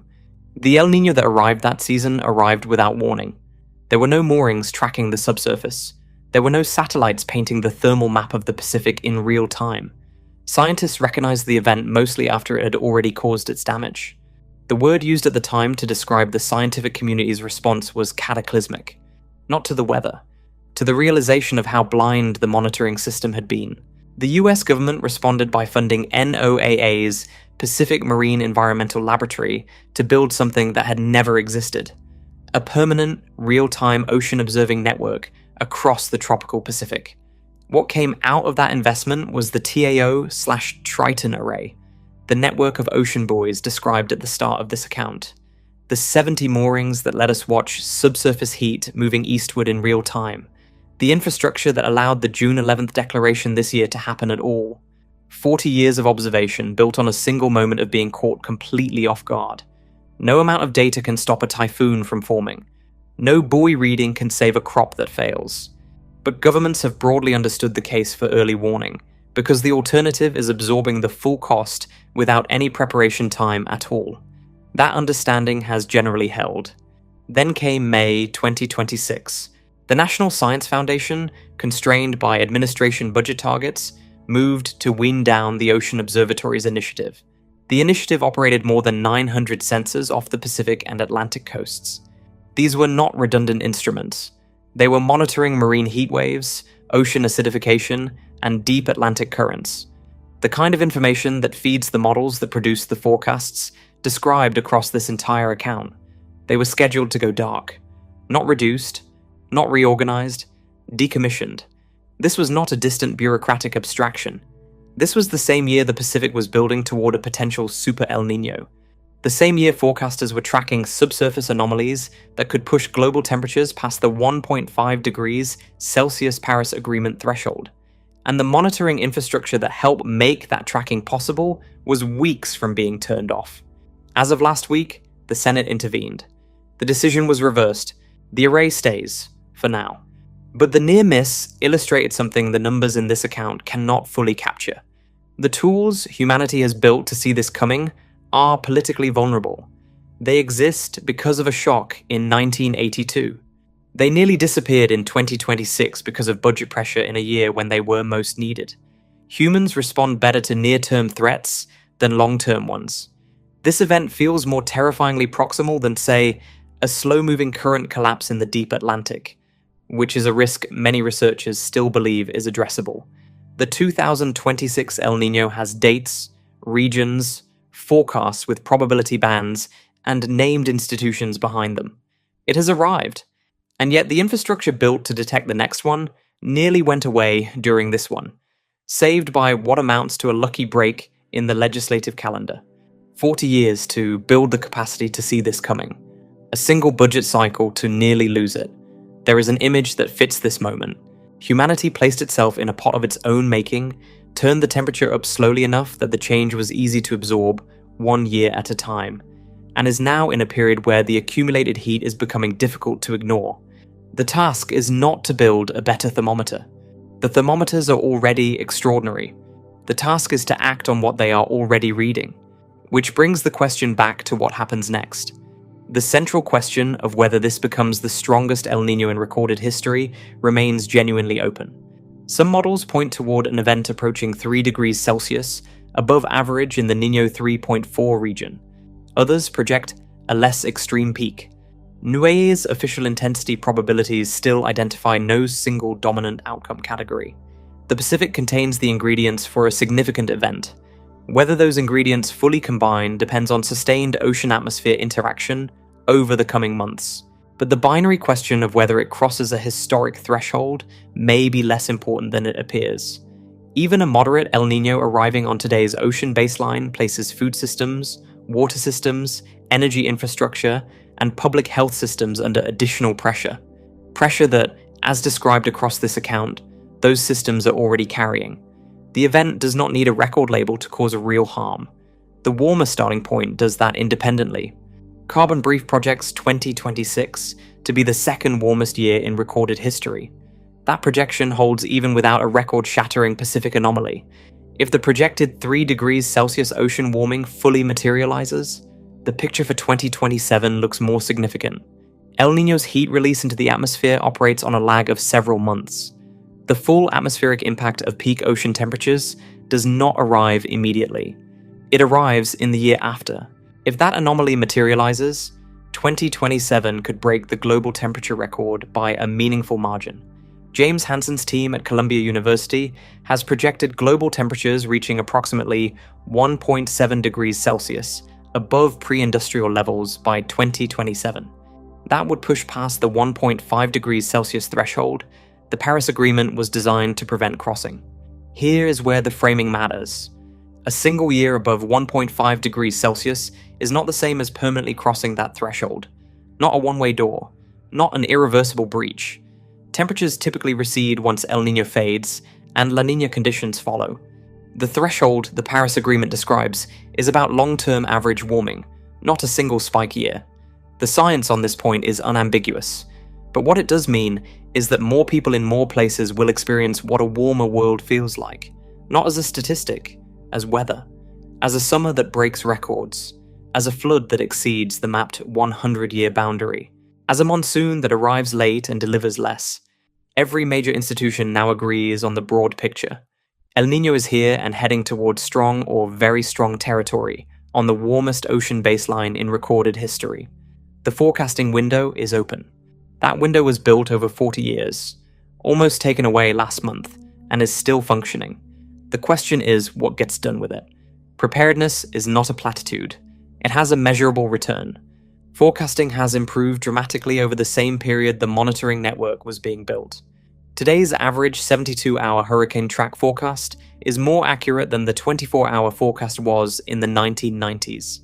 Every dollar spent on mitigation before an event saves roughly $6 in damage and recovery costs after it. A single inch of water in a home can cause up to $25,000 in damage. These are not soft estimates. The preparation the forecasts are currently enabling is real and concrete. Gulf Coast residents should review evacuation plans now and check insurance coverage before the season peaks. California residents should clear drainage systems, learn which roads in their area sit in flood-prone corridors, and take the mudslide risk near recent burn scars seriously.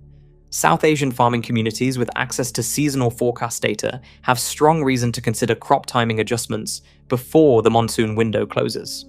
East African populations in flood-prone lowlands have documented historical patterns to draw on for relocating or reinforcing in advance.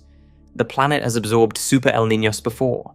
The events that caused the least damage were consistently those where communities, governments, and farmers knew what was coming and had time to prepare. That is what the early warning infrastructure exists to provide. That is what the 1982 shock forced into existence. And that is exactly what the current forecasts are providing right now. This is not about fear. It is about information. The information is available. The preparation window is open. What happens next depends on what is done with both. Perhaps the strongest El Niño in human history is still taking shape in the Pacific. Perhaps the ocean-atmosphere coupling will stabilize short of that threshold. The atmosphere is still in the process of deciding. What is not in question is that the signal is real. The baseline is warmer than it has ever been. And the most important variable remaining is not what the Pacific does next. It is whether the people, communities, and governments with access to this information choose to use it before the window closes.